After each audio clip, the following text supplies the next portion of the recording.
Hello and welcome back for the second part of today's reading, and we will put aside the very heavy message that was totally unexpected for me, and we will come into these cards. And they've chosen the Wisdom of the Oracle because the actual lady who channeled these and created them, they are from available on Hay House, and her name is Colette Brown-Reed, and I find that her vibration, because she works very much with indigenous tribes of Native America and has wisdom beyond the standard, I find that these cards, and this is what Spirit has called in, because they can work through me with this vibration also.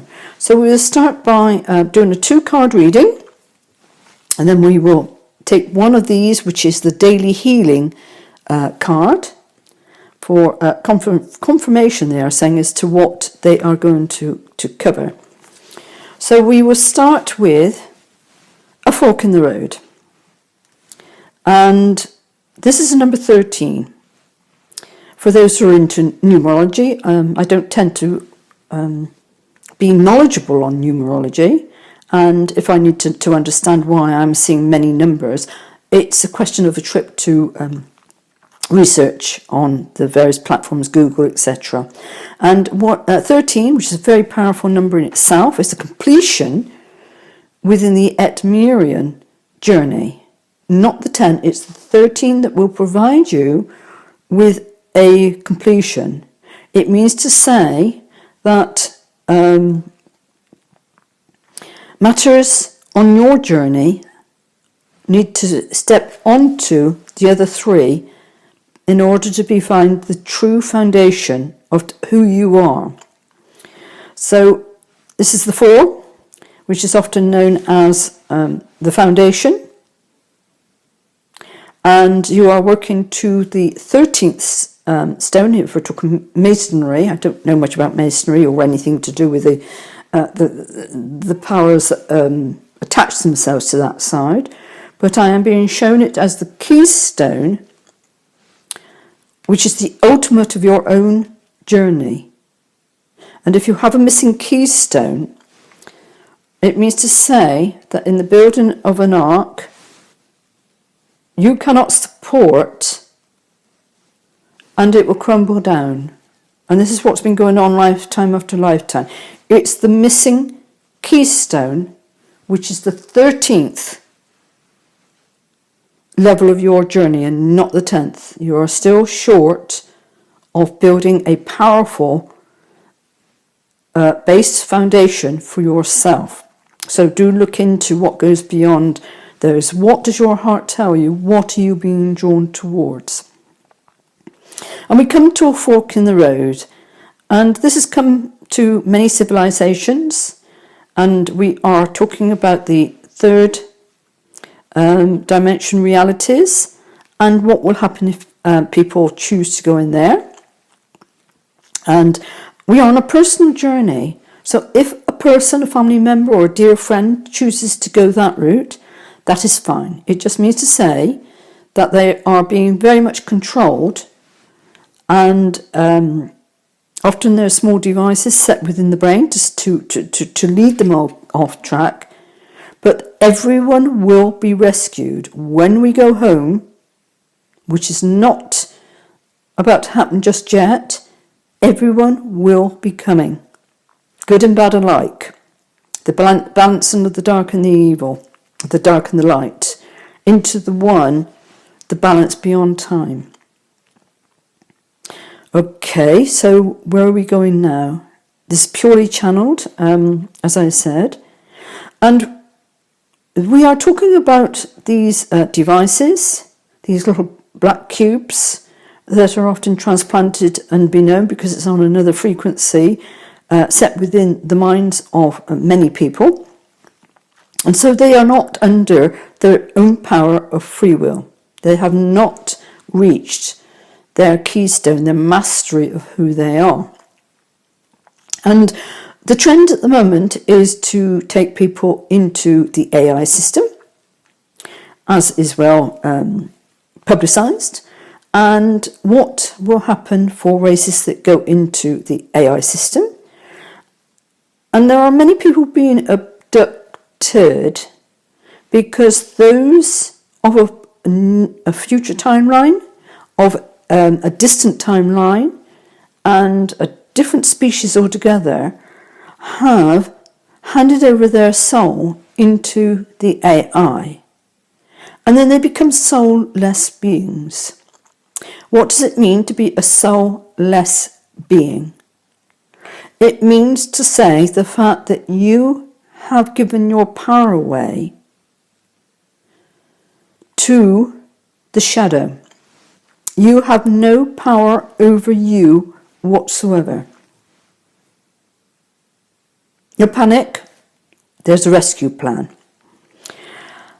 But I will not speak out of it probably in this lifetime, but everybody is going to come back. So if you have loved ones or people around you, let them go. There is more important direction for you to go into make sure that you obtain and keep your keystone. Because if you don't get your keystone, there can be no rescue plan for here, and you may be one of the ones that give your power away and get sucked into the technology. Now, we will talk of other universes today, and we will share with you that we have no technology. The race is on is to pump people full of technology. You need this, you need that, whatever.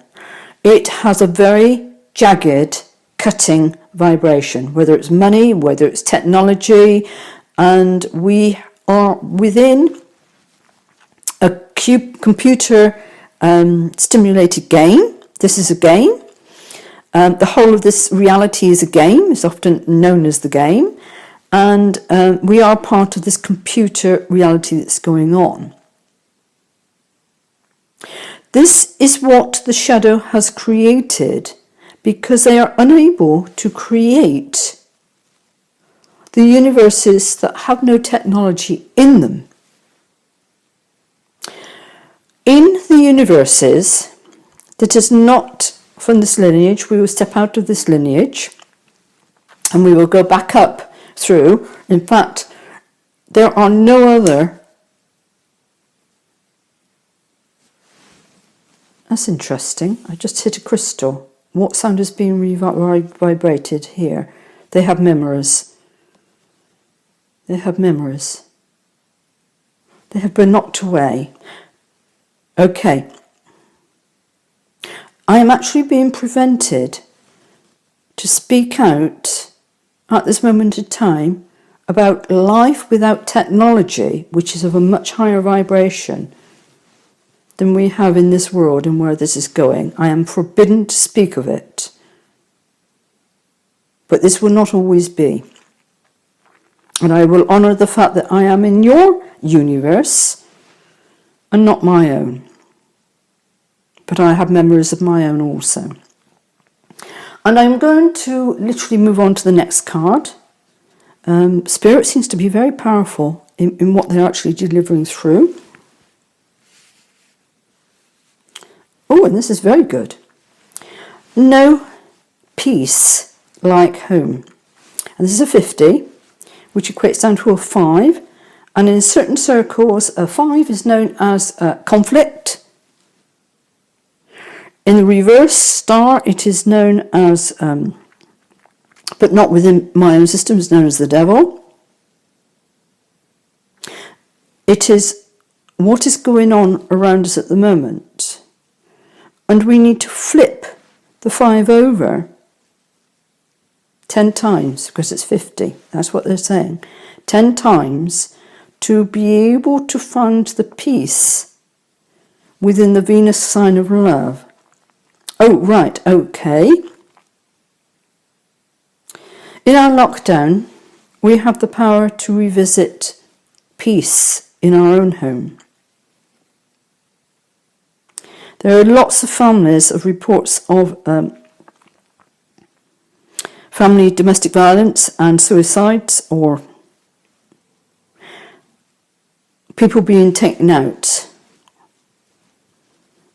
which is very unpleasant, but it's their time to actually leave here. A lot of people have chosen to leave at this time of uncertainty. And we talk about the 5, which is going into Venus, the planet Venus, known as the planet of love. And I do not attach money to Venus. I attach